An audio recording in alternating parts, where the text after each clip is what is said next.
friends, it's Sam from DIY Huntress, and we are finally in my new apartment. Over the past few months, I've been sharing little sneak peeks and projects that I've been doing in our new space to help make our apartment feel like our own. Now, I've done my fair share of renovations and makeovers on my website and on my YouTube channel, but I always get questions from you guys about how to make a rental space feel like your own without doing a major renovation. So today I'm going to show you a couple of different things that I did to help make this space feel like our own. There is definitely a lot to cover. There's some DIY artwork, how to work with a weird layout, how to plan out a gallery wall without making 1,000 holes in your wall, how to mix and match furniture that you've bought for your space but also already have on hand, some DIY planter stands. Let's be real, we're going to be doing a lot in this video. So enough talking, let's get started.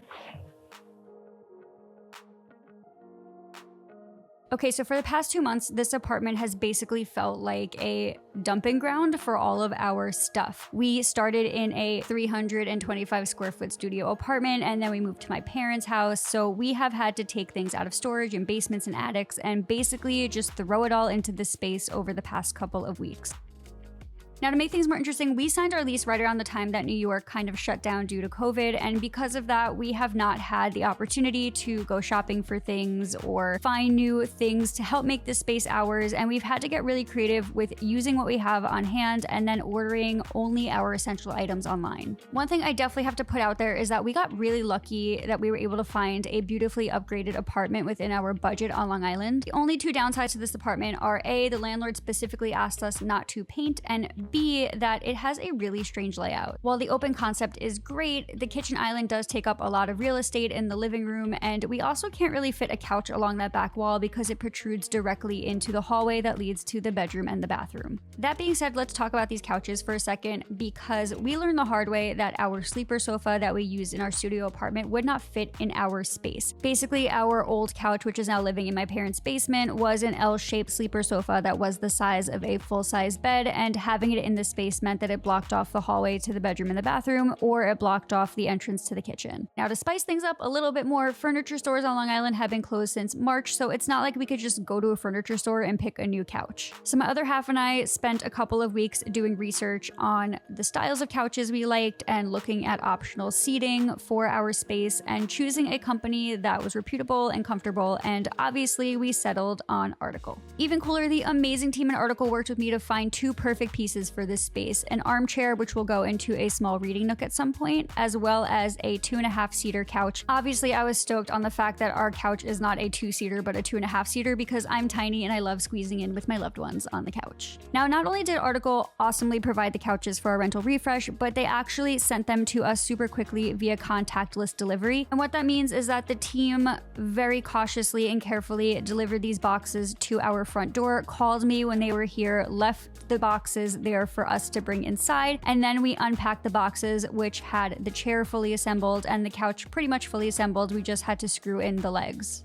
Now, when we were researching couches and seating options, we knew that if we were going to have to replace our couch, we wanted to settle on something that was modern, but still had this like contemporary retro feel to it, and these two pieces were literally perfect. But in all honesty, getting these pieces into our apartment was the easy part. The hard part now was figuring out the layout. Because of the way the wiring in our apartment is set up, we don't have much flexibility on where the TV goes. There's really only one spot, and because of that, Chris had an idea to place the couch kind of in the middle of the room, and I was not sold. Now, I've only ever lived in homes where the couch was pressed up against a wall, so having the couch in the middle of the room felt really awkward to me, and I totally gave him such a hard time on this one. Admittedly, me being a brat was probably why it took us so long to get settled into the apartment to begin with, because I just could not fathom having the couch in the middle of the room. At this point, the combination of me being bratty and hangry meant that we could not come to a decision, so we just decided to move in our stuff at this point and figure it all out at a later date. Burrito, here I come. So now that we're back from our little flashback scene, obviously, like I mentioned at the beginning of the video, we had just kind of dumped all of our stuff here that we had owned, and it was a mix of things from storage and things I've built. And after weeks of living in this state of limbo, it was finally time to start making moves. So I decided to start fresh in this space, and I promised Chris that I would be open-minded to his couch idea. And for that, I definitely called in someone who knows what they're talking about when it comes to design, because I needed some convincing. Hi. Hello. Okay, Skype told me that I need to tell you I'm recording you to avoid legal snags, so you are being recorded. I love it that there is like a red button in the screen that says Sam is recording the call. Clearly, Skype doesn't trust anyone. Okay, so I need your help. Let me see. Here is our living room. Am I that right enough? I'm guessing that doorway on the left has something to do. This couch sticks out into this room so far. No, I can't go there. I'm sure that one day I'm going to be like midnight hungry and I go to get something and I trip over this. Oh, 100%. So, Chris had an idea. He likes the idea. I think that it's going to look weird, but I promised I'd bring in the big guns, so that's you. I'm the tiebreaker. Okay, so his idea. Watch Tiny Sam move big giant furniture. It's the only workout I get while we're quarantining. I've convinced myself that screwing in like 10 screws is at least 1,000 calories. 100%. Okay, so his idea is to have the couch here and then put like a big shelving piece or something on this wall here. Assuming we can still be friends, in like 90% agreement with Chris, I think you definitely should float the couch. I would bring it like 18 inches away from the wall. I like that. And there's no lighting in this entire room. A lamp here. Oh yeah. One of these guys. When you're renting, you're always having to make do a little bit. I would live with it like that and just see. I think hanging artwork. I feel like you could put a very narrow piece of furniture against that back wall, so it feels like there's sort of separate spaces. I feel like you can make it work, and that is better than having the seating area like right in front of that door. It looks like it could be awesome. But now you have to have me over when all of this ish is lifted. I will totally dress up for you, but like no one else. So let's just... All right, well, thank you so much. It's super cute. Good luck. Thank you. So after being outvoted 2-1, the couch stayed in the middle of the room, and next it was time to make a home for the gorgeous modern armchair that I got from Article. Now, the island in our kitchen is humongous, and I personally feel like it protrudes really far into the living space, so I decided to move our bar stools into the kitchen area and then use the living room side of the island to make a small reading nook. Now, once the layout fiasco was done, it was time to focus on the next issue that I was running into. And we have this entertainment unit that we love the style of, but the color does not match the other pieces that we have in our apartment. Everything we have that I've built is walnut. Our chair, our couch, those now have walnut accents. And very clearly, this entertainment unit is not walnut. So because buying a new piece is not in the budget right now and building a new piece is not fitting into my schedule right now, I did want to try to find a way to refinish this piece. And the tough part here is that it is made of a particle board with a laminate veneer. So after doing some experimentation, I did find that sanding laminate pieces at 220 grit by hand and then applying a thick layer of a rich gel stain does work to tint the piece. I basically just applied the gel stain to the entire console, allowed it to sit for about 5 minutes, and then wiped away the excess using a paper towel. Now, in an ideal world, I would have loved to take this piece back to my workshop to refinish, but that was not an option for many different reasons. So I did have to do this inside of my apartment, and to make this even riskier, for some reason I didn't use a floor covering. I have no idea how I didn't get any stain on the floor, but all good. It worked out in the end. I just made sure that all the windows in the apartment were open, and I had some really bad reality TV to keep me company. I cannot believe she said no. Now, the one thing I found when staining laminate furniture is that you really want the gel to try to penetrate, so I allowed it to sit for about 5 minutes in small sections at a time, and then I ended up going back over the entire piece with a second coat just to give it a richer finish. I then made sure to thoroughly wipe down the piece one last time. I removed all of the tape from any of the hardware, and then I allowed the entire piece to sit for about 2 days before touching it. And in total realness here, I was actually kind of shocked at how well the gel stain worked to transform this piece. So while I tried to use as many of the pieces that I already had or built or had in storage or at my parents' house, one of the things that we did buy for this space was a new rug, which I ended up placing in between the console and the couch to just better define this little TV area. I also then started to install some other pieces of furniture that I made into the space, and one of those being this resin river table that I built on my channel. I was super stoked about it, but it actually ended up being way too big to fit in this little nook. Luckily, I actually built a super skinny live edge table when I was renovating my parents' basement, so I decided to swap out the two tables, but the only issue here was that the rest of the furniture legs in our space are black and these were silver, so I decided to sand down the silver hairpin legs, remove them from the table, and then spray paint them black before attaching them back onto the table and then moving that table into the apartment. At this point, I made the sad executive decision that if the resin river table was gonna go, that meant that the matching side tables also had to go because they are a set and they looked really strange without the matching table. So I decided to replace those side tables with a different table that I made on my channel a couple of years ago.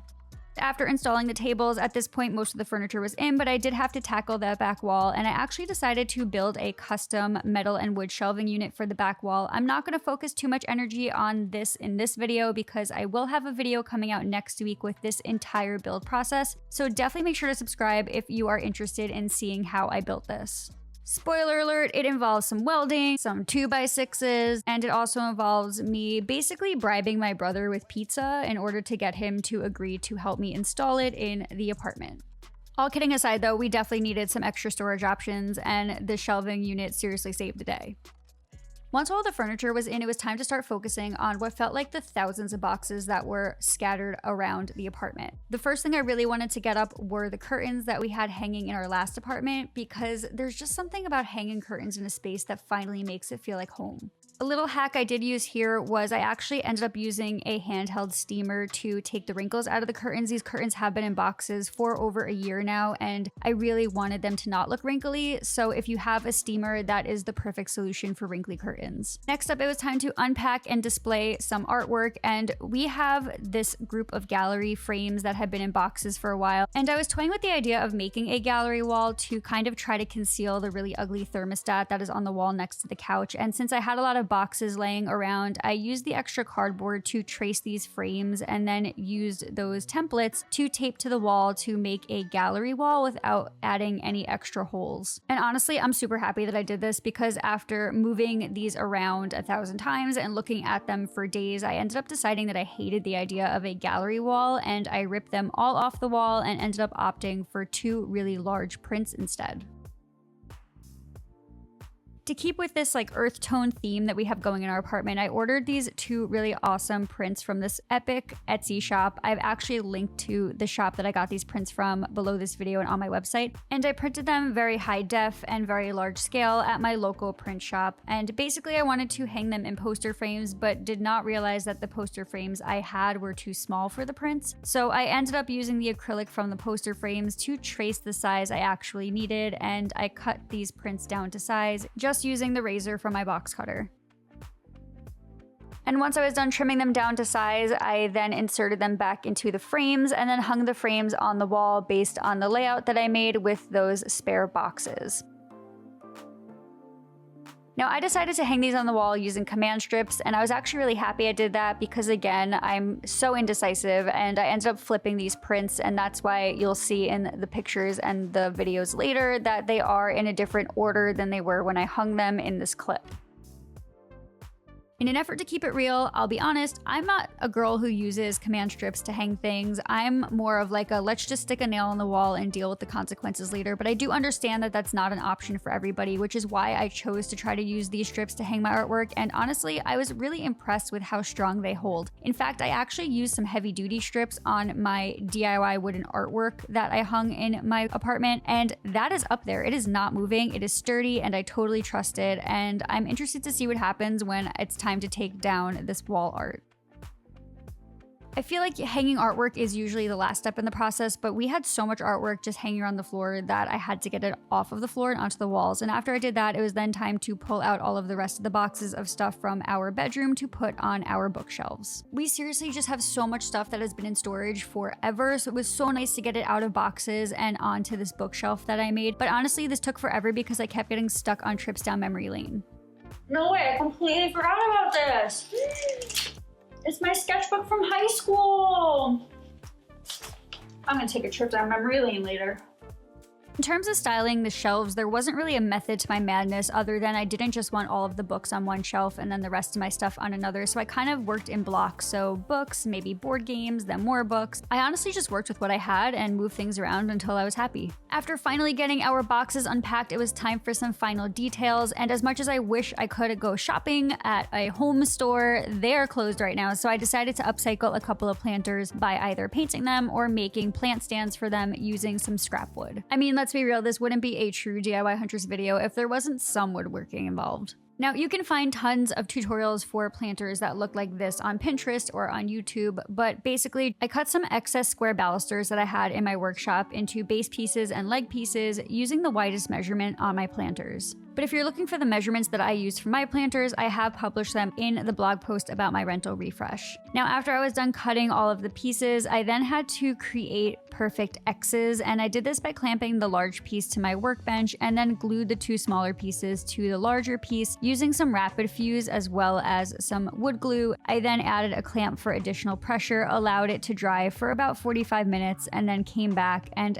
began to attach the legs using wood glue and brad nails. I also made sure to use some scrap wood spacers so that all of the legs were perfectly and exactly the same height. As with most projects, there are tons of ways to do this. If you don't have a nail gun, you can use some wood screws or pocket holes. Again, definitely make sure to check out some other tutorials to find a method that works for you. Once all the legs were attached, it was then time to enter finishing mode, and I decided to do this by adding a wood torched finish to match some of the wall art in my apartment that I've already made on my channel. If you're interested in learning more about this technique, you can do so by watching one of my wood torching videos. There are tons of fun ones on my channel, and I've linked a couple of them in the description below this video. And just like I did in my first wood art project on my channel, I really wanted to add a darker tint to this stand, so I used a tinted polyurethane to seal it all off. While the plant stands dried, I wanted to swap out the stock photos of really happy people in the gallery frames that I had for some custom artwork, and I did this by using some leftover cardstock that I had in my apartment as well as a foam brush. And I started by making some really simple stripes and geometric patterns to create some faux mud cloth artwork to match the pillows in my apartment, and then moved on to creating some geometric artwork using some painter's tape and some acrylic paint.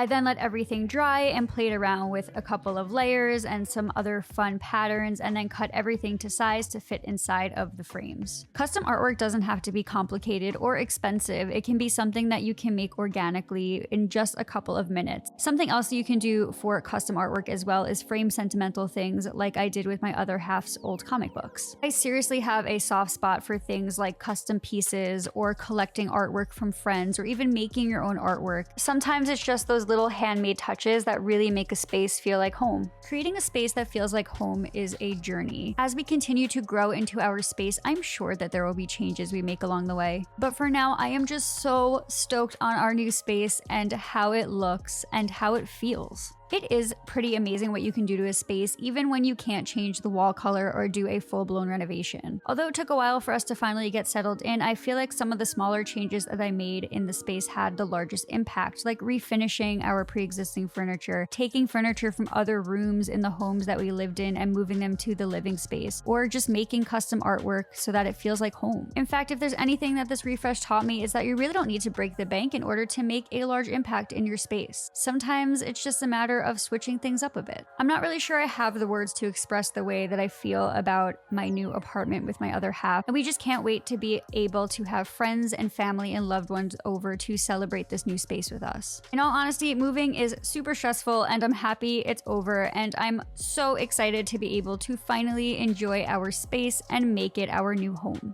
I know that this was a long one, friends, so I really do hope that you enjoyed watching this video. Please make sure to subscribe to my channel for more projects in the near future, especially that DIY custom bookshelf that I showed you in this rental refresh. But as always, all I can say is thank you so much for always supporting what I do and for watching my videos. And until next time, friends, happy DIYing.